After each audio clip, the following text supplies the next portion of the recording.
statement of problem is a very important concept in research. The research is mainly based on your statement of problem. So you have to think on how to formulate the research problem, what is the research problem, and how best you can activate your research by focusing your research problem and making it very operational. Today, this is the concept we're gonna discuss, and we will see how the importance of having a statement of problem, distinguishing between research problem and other part of research, like research question and objective, and some criteria for selecting a research problem will be discussed and highlighted as well. So definition of research problem, it's very simple. As research in general is a systematic way of finding a research an answer for a question, and that we do the research for different reasons, which is to increase the knowledge, to help improve the practice, and to increase awareness of the policies. And as I explained earlier, that the life cycle of a research starts from identifying a research problem, moving to analyzing the literature, moving to choosing the methodology, and then collecting the data, analyzing the data, then interpreting the data, and then finally writing the research project. Now, so what is research problem? Mainly research problem is an issue or a concern or a problem or an interest that an investigator present and justify on his research. For example, my research problem is to identify the main reading challenges faced by English language department students at Mazun College. So this is my statement of problem. Then I have to justify it later on. So it's the issue, the main issue about your research. Now, why it is important to allocate or identify a research problem? It is important, as I said earlier, because we want to create readers' interest to read, and then the research problem serve as a foundation for research design. Later on, we'll talk about the research design, which is mainly it's the outline, the sketch of your research. So you cannot decide about your research design unless you have a very clear description of your research problem, which is justified. To highlight how the research will add to the literature, this is another important issue, okay? And to establish an importance for the topic. So if you got a research problem, it means that your topic is important and you are doing the research for something. You are not just doing it for anything. Then the research problem, as you'll explain later, it could be a concern in practice or a need to discover something in knowledge. This is why I said it's highlight the study will add, what will exactly the study will add to the existing body of knowledge in, for example, in advanced research like MA or PhD, mainly PhD thesis.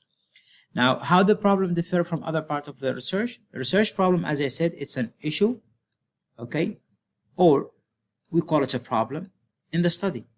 Now, the research topic is the general or the broader subject matter being addressed in the study. For example, my topic is about writing difficulties. Okay, English language writing difficulties. My problem is that students are lacking essential skills for writing good, meaningful, comprehensible essay, and they have serious problem. Their CGPA is going down because of writing. Now, the purpose is the major interest of the objective of the study. For example, so my purpose is to identify what are the main challenges facing, or to identify the main challenges facing students while writing in English. This is the purpose, which starts with 2. but the same purpose I can make it into a question in which we would answer in the research. Then, so if the purpose is to allocate or analyze the main challenges in writing, the research question will be, for example, what are the main difficulties faced by English language department students while writing in English? This is how they differ. So a research problem is an issue. The topic is the broader subject, and the purpose is the major intent of objective, and that you convert that objective or that purpose into a research question.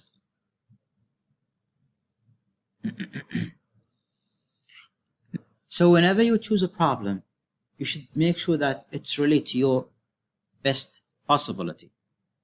So do you have really access to the knowledge, to the topic, okay, to the research sites that will provide you with the details?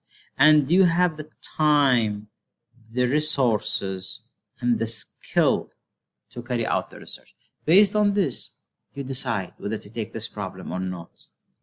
Then the main resource for problems, as I said, is does it really add to the knowledge? Does it contribute to the practice? So any topic, if not adding to one of these or both of them, then that won't be sound. It won't be a good topic. So a good research is the research that addresses a real concern. This concern could be a knowledge or a need, practical need. The telephone, for example, was a response for a need to foster or to enhance communication, and that was a research outcome. So it's the same way and the same philosophy. Now, will your study, you have to ask this question: will your study fill the gap? It means, will it add to the knowledge? Will your study replicate a past study but examine it in a different way? For example, we have one study which is what good and done in UK. We will replicate it in Oman, and then we'll change our methodology and the participant to see, does it really apply to here? Will your study extend past research and add and examine them? Will your study give voice to the not here silent voices? So these are different criteria or rationale for choosing a research problem. A sound and a very good research problem should actually really replicate these 5 elements. You have to have a very clear subject area, and based on that, from that subject area, you choose a concern or an issue to be studied, and then you have to justify that issue.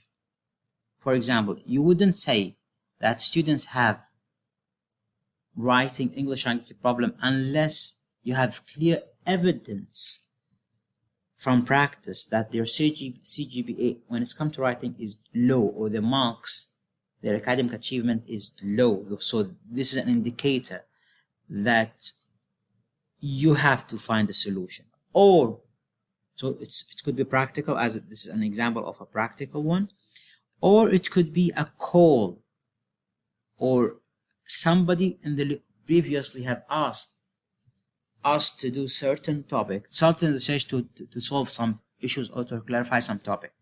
For example, I did one research by the recommendation. I include more efforts will be needed to do another research on the same topic, but examining it from different scope. So this is another rationale, evidence that it's really important to study, because that's blah blah 2019, John 2007, Edward 2005, all recalled for more studies in this area as an example. Then you have to define these evidence, and you have to show their significance, and you will have to provide a clear instruction on how you are gonna do it, how you will address such a problem. Okay, really, who are the main stakeholders? Who's going to use these? Who the finding will serve whom? What type of researchers, stakeholders, policymaker, individuals? So all of this are really essential and important. So practically, where to include the statement of problem? Many research will have, for example, if it is an MA or thesis, PhD thesis, it will be in a separate column or a separate section called statement of problem in the introduction. If it is an article published, then that will be the first, will be the first paragraph or almost the final paragraph or somewhere within the introduction. Well, it really states the research problem and justify it, not only stating it. And how to justify it, how to convince other that this research I'm doing is important and is of interest, is based on what other researchers have found and based on the personal of workplace experience, based on the experience others have had throughout the workplace, based on the scope of research and how it will benefit. So whenever you present a research problem, you have to tell the readers why you selected this problem. I would like to study this study tries to highlight the problems concerned in writing English faced by undergraduate students, because it will open the chance, the potential of exploring or prioritizing these skills so that we can enhance our syllabus or content, for example. And you can justify it from personal experience by it was noticed with me as an English language teacher that students really face, and the total score of writing compared to other scores is this and that by numbers and figures. So you have to justify any decision or any description for any research problem as it's significant or not significant. As an expert writer or researcher, how to write a sound and strong statement of problem. And some of the tips, for example, as I said, there are 5 components of the research problem. You have to describe each one of these 5 components of research problem that I discussed earlier in a paragraph. And in addition to that, you have to heavily reference this session with literature to show the relevantness of this problem. Then also provide statistics, rationale to support the trend or whatever you would like to express, and use quotes from participants, from researchers, to indicate the importance of having or studying this research problem. Throughout this for today, we have seen how it is important to really describe in detail your justification, your research problem, which is the main intent of your research, why you are doing it. It's very important to put it in the introduction to make it as clear as possible with evidence from practice, as I said, and from literature review about the need to solve such problem, the need to explore such area. I wish this is clear and wish you all the best. Thank you very much.